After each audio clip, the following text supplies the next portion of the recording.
wontenipun wulan sura.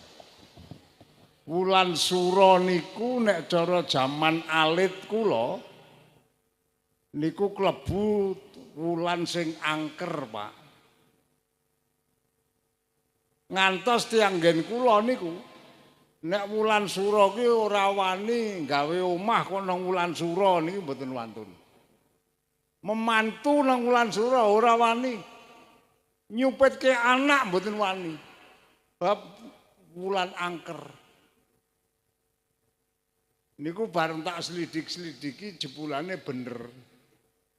Wulan sura wulan angker ning kanggone wong sing ora Islam. Paham mboten? Nek wong Islam wulan sura niku wulan barokah.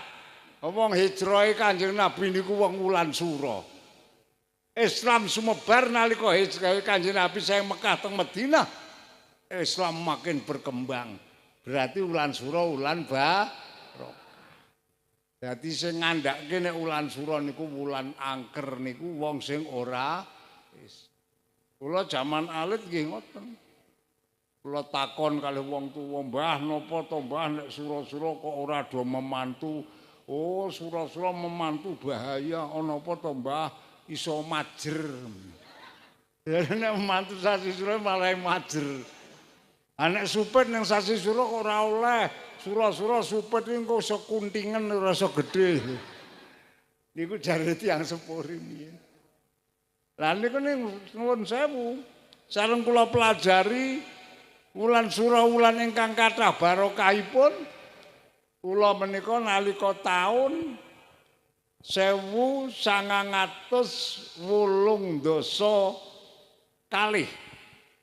kula njajal bismillah.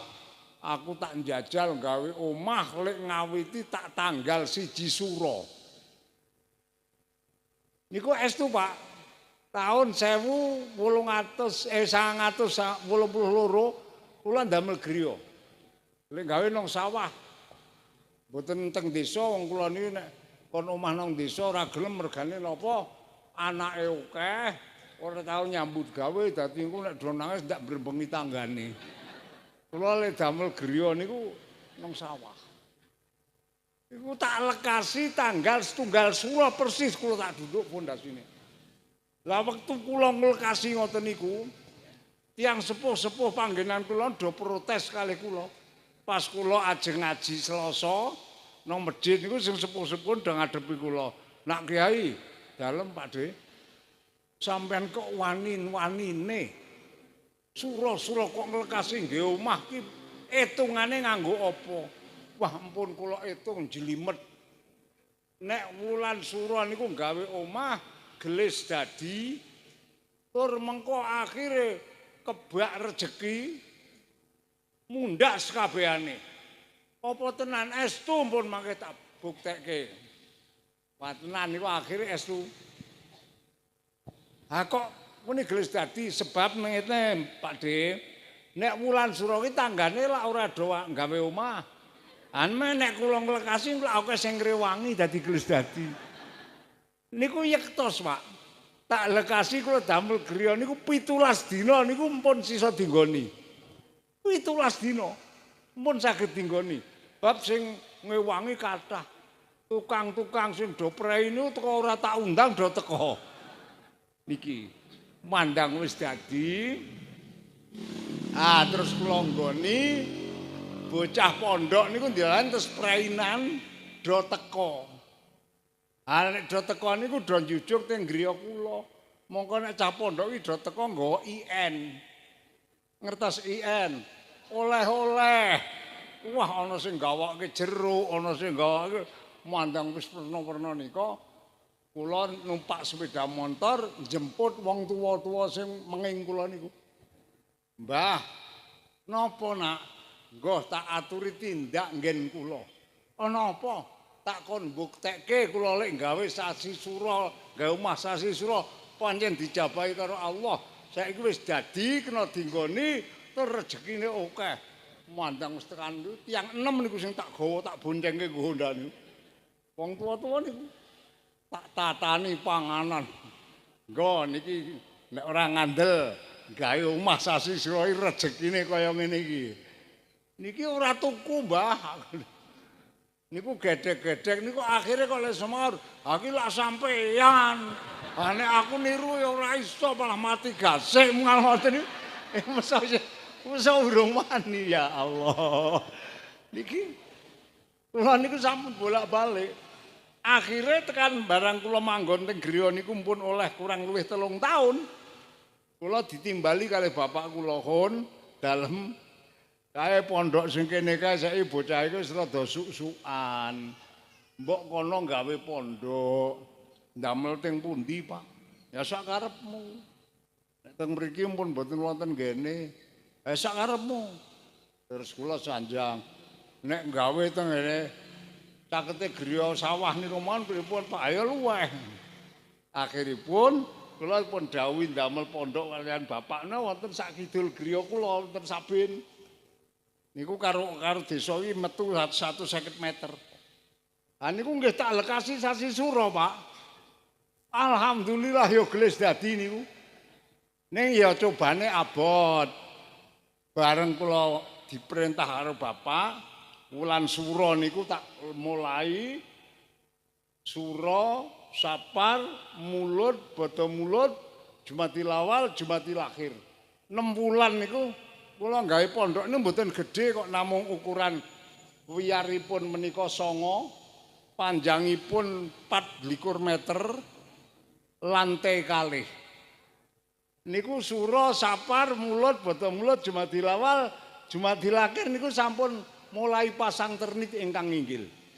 Ning nggih cobane abot. Dilalah mantang wis dadi burung nganti dinggoni bapak niku pejah. Ah, kula niku jan nang ati rada jengkel. Iki priye to senganu akon-akon gawe pondok pelah mati. Ah, kula lak bingung. Masya Allah. Akhiripun sinareng bapak sedo terus sak ndalune bibar awan dikubur. Dalu niku santri tak kumpulke. Iku santrine bapak kirang langkung wonten lare 120-an.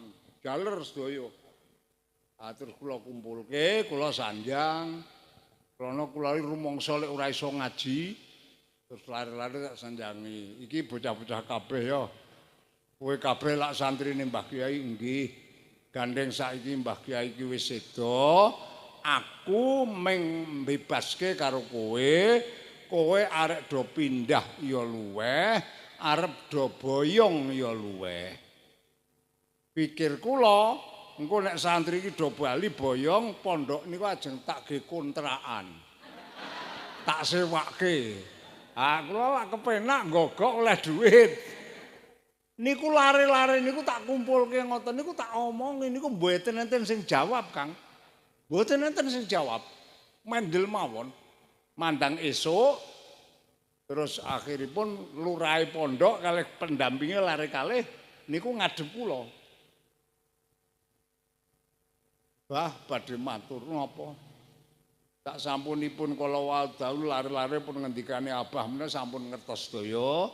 Namung sakbadanipun sami rembagan bilih sedaya santri menika wonten ing wekdal menika dereng sama badhe pindah lan dereng sama badhe boyong. Nah alasane apa? Bab kula lek takon lunga kula niku rumangsa ora iso mulang. Alasane apa kok ora gelem? Awit Mbah Kyai ngasta Alfiyah dereng katam. Ngasta Bukhari dereng katam. Tafsir Jalalain dereng katam. Kitab purang-purang itu dikandhaki kabeh urung katam kabeh. Lah terus karepmu nggih saking pupakatipun kanca-kanca sedaya nyuwun ingkang kang nglajengaken Abah. Wah kula niku saknalika jawab karo bocah. Aku ki bandaku apa? Wong pojokan Bukhari urung tau weruh. Wah kula niku payah. Ora gelem do bali. Kula saking judege bengi niku jam kalih dalu kula mangkat nang kuburan. Kula nyeneni bapak kula. Akon-akon gawe pondok malah tinggal mati lak jan sulaya ta niku. Kula tekan kuburan niku nuwun sewu Bu. Ora tahlil Kang, estu niku. tekan kuburan assalamualaikum Pak. Bapak nu pripun? Akon-akon gawe pondok mendawis dadi palah mati. Pokoke nek kula ora didongake iso ngaji sak jeke arek ora mulang ngaji. Wassalam. Aku ya temu. Kula wangsul. Bali tekan omah nu jagong tenger-tenger. Ayo ya wong tuwa wis mati kok malah tak onyo-onyo. Apa aku ora tambah dosa.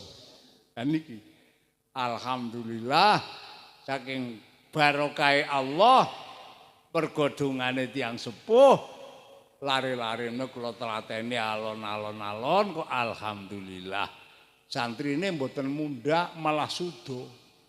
Nek mbiyen jaman bapak niku wonten 120 punjul lanang kabeh sakniki kantun kalih lanang karo wedok. Nggih. Anek wilangane mbah kuwi. Nek santri lanang ya kira-kira nek 200 ya kurang luwih ana. Santri wedok nek 100 ya kurang luwih ana. Alhamdulillah dumugi saat niki tasih dipun paringi istiqomah. Merga napa? Kula yakin bilih kula sebagai anak niku mboten saged nilaraken bekti dhateng tiyang sepuh. Senajan wong tuwa niki wis mati, tapi tetep ngawat-awati dhateng putra ingkang tasih sugeng. Semanten ugi kula panjenengan niki. Selagi panjenengan iki jedo ngekoli Mbah Kiai Kangkung karo Mbah Kiai sapa Ji? Nggih.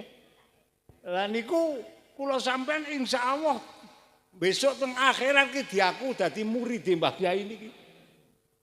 Paham napa mboten? Awis sing ora ngandel lek mati jajal. Engko nek sampean nang kono radaku santrine karo Mbah Kiai Kangkung sampean bali.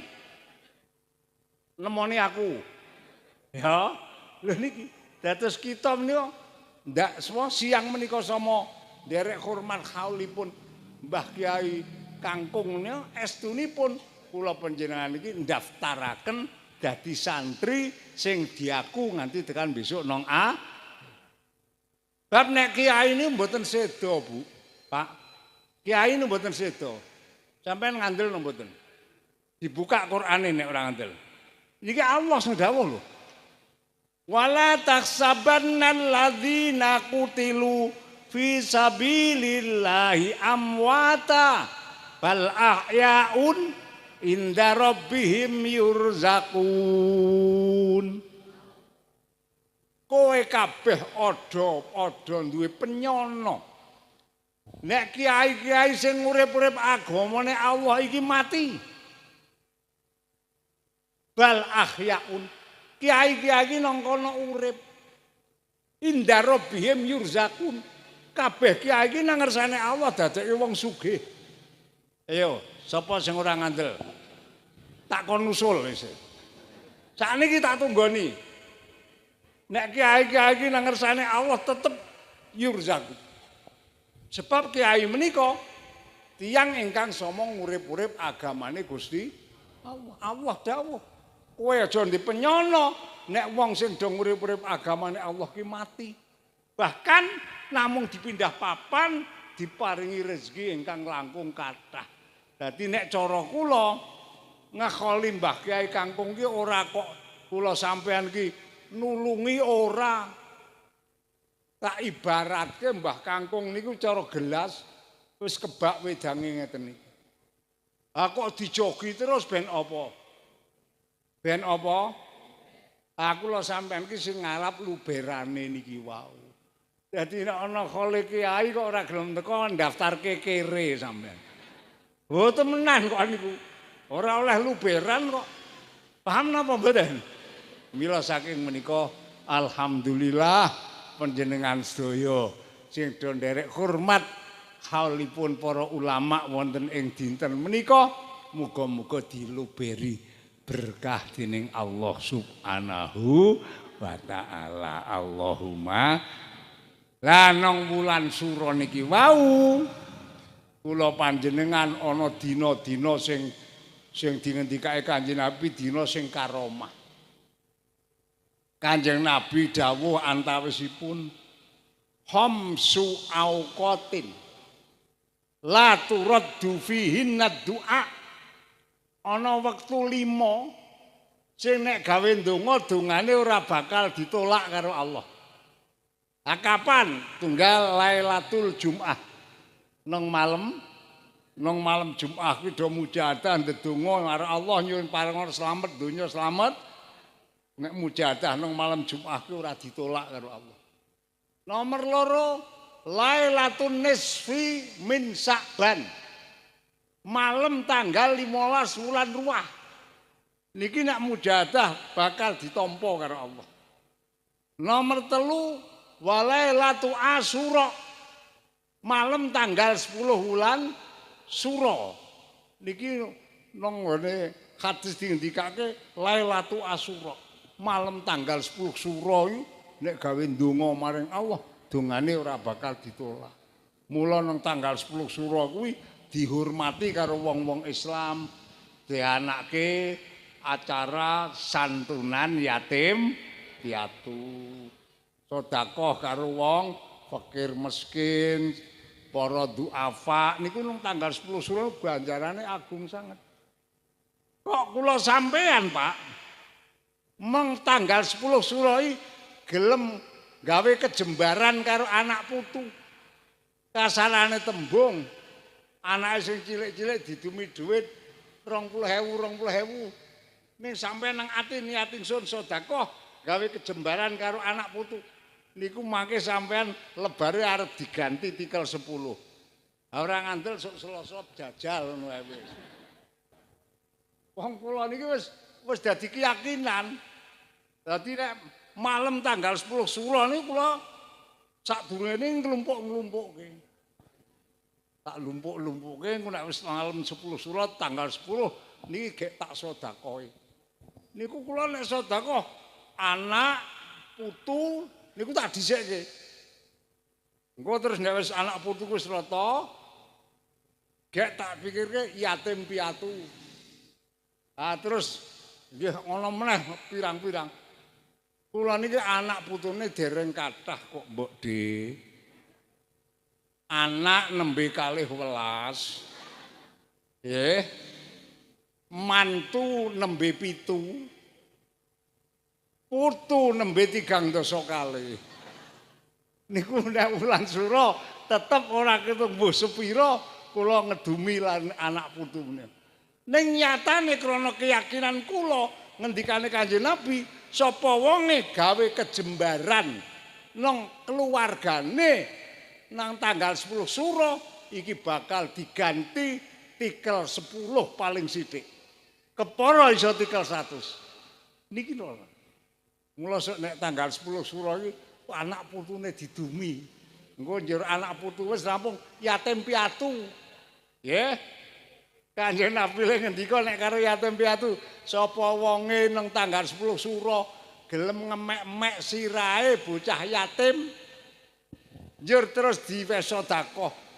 Walah, rambut siji cah yatim niki dadi sababiah ngunggahke derajate sampean. Mongko nek ndas rambut nang ndas ki ana pirang jinah ya, Kang?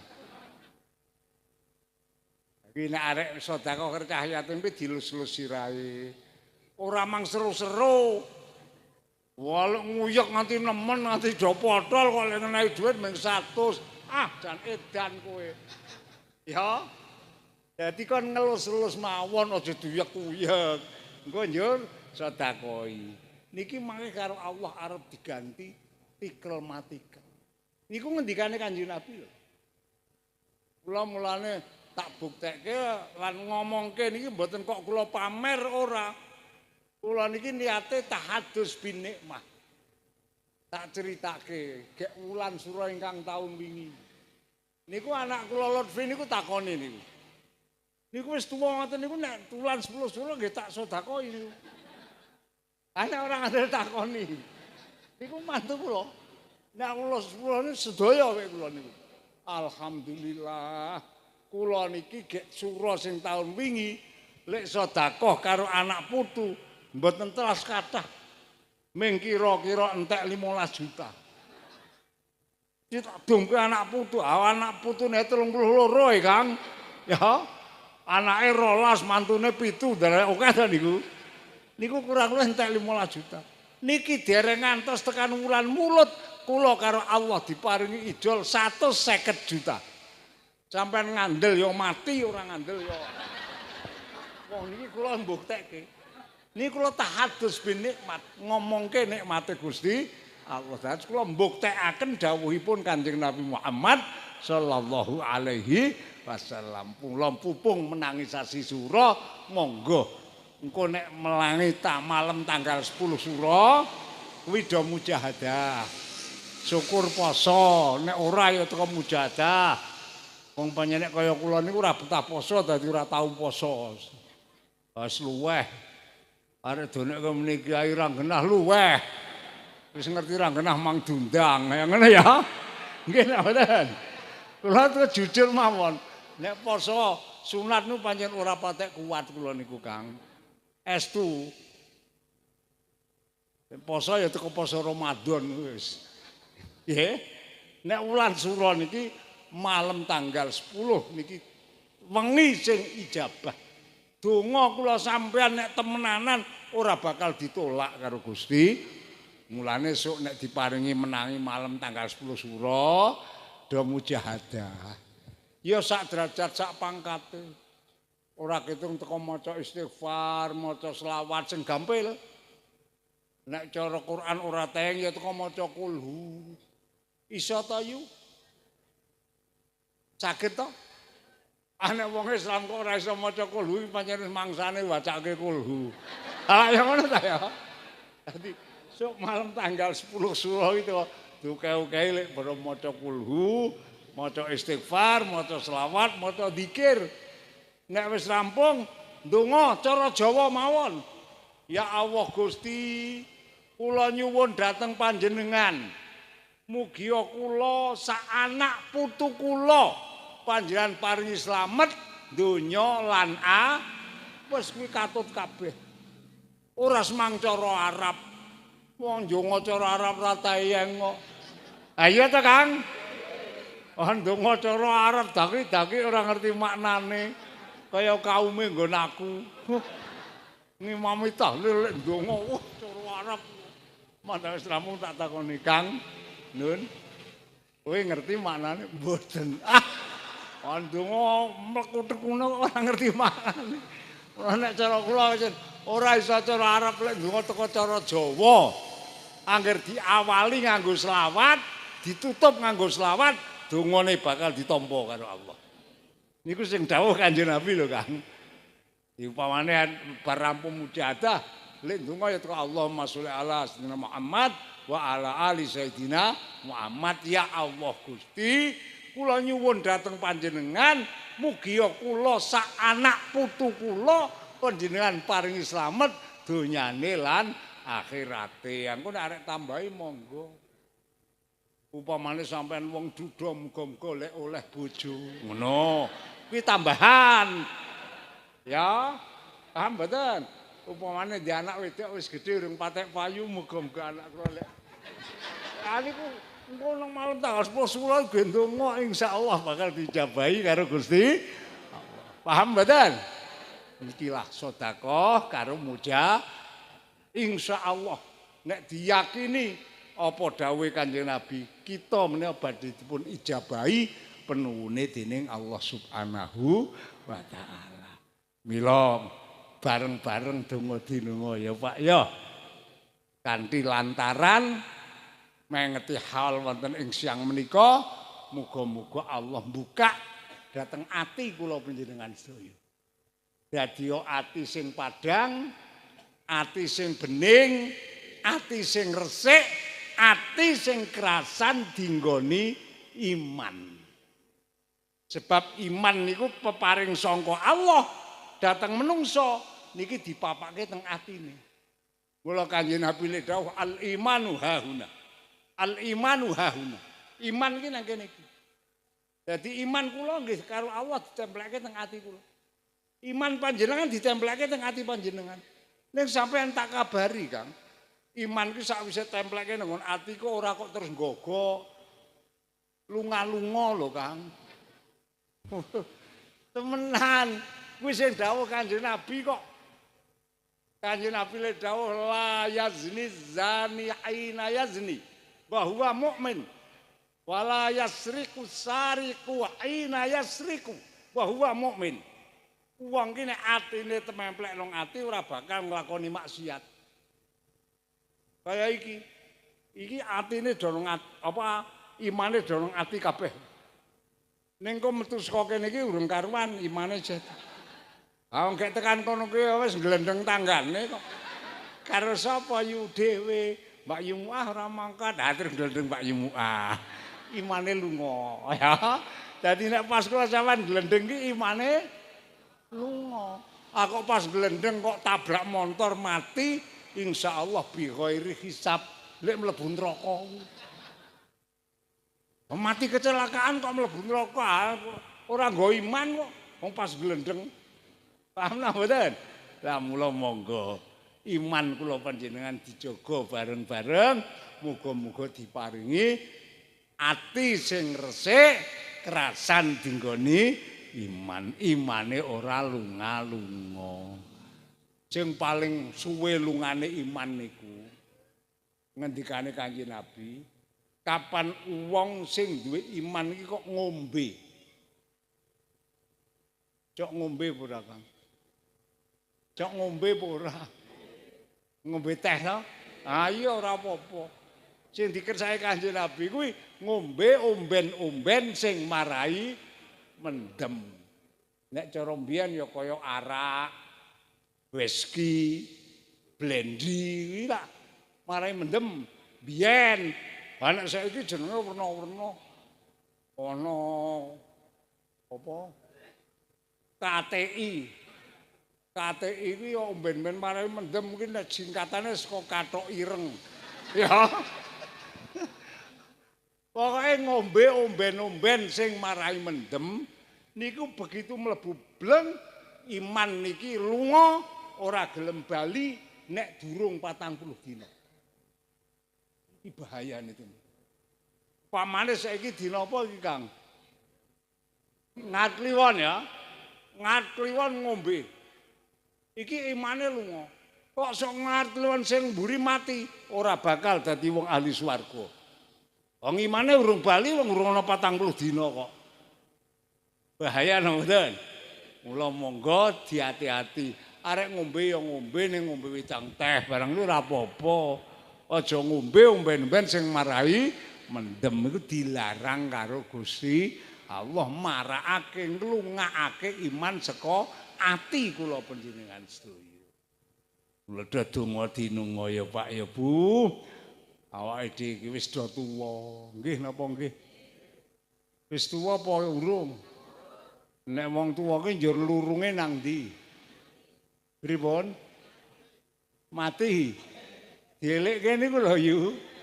Kuwi lho ditoleh. Kuwi lho. Sampean ki sok di ya. Iki ya tak delok-delok sing teng ngarepan kula niki ya wis padha kalih kula kok niki. Umure sajake ora nganti tekan 100 tahun kok. Ya. Nggih lho nggih. Lah mila saking menika kita niku didhawuhi karo Kanjeng Nabi kon tansah ngeling-eling tekane pati ben atine tansah krasan dinggoni dening iman.